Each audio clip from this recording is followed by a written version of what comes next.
In a surprise move, UK Prime Minister Rishi Sunak today announced that national elections in the country will be held this July. The UK election battle is scheduled for July 4th. Prime Minister Sunak today said that he wants to hold summer polls after claiming that inflation was back under control and the UK economy was improving. Well, the decision to call early elections has taken many by surprise, as the incumbent UK government had earlier expressed its intention of holding the polls later this year. Listen into Rishi Sunak and also Keir Starmer of the Labour Party. Now is the moment for Britain to choose its future, to decide whether we want to build on the progress we have made or risk going back to square one with no plan and no certainty. Earlier today, I spoke with His Majesty the King to request the dissolution of Parliament. The King has granted this request, and we will have a general election on the 4th of July. I'm well aware of the cynicism people hold towards politicians at the moment.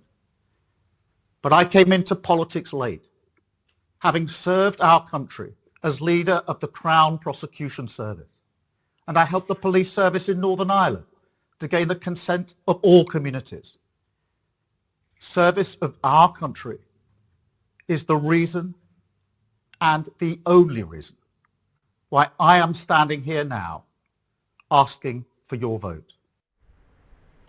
Well, NDTV reporter from UK, Oli Barret, also now joins us on the broadcast, getting us more on that. Oli, now UK general election is all set to take place on July 4th, as has been announced by UK Prime Minister Rishi Sunak.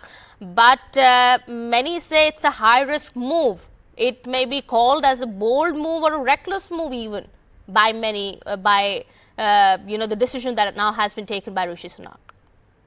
The starting gun has been fired on the UK election campaign. Rishi Sunak confirming on the street outside Downing Street that July the 4th will be the date that Britain goes to the polls. This was something of a surprise. Most analysts had been expecting that the general election would be called in November or perhaps October.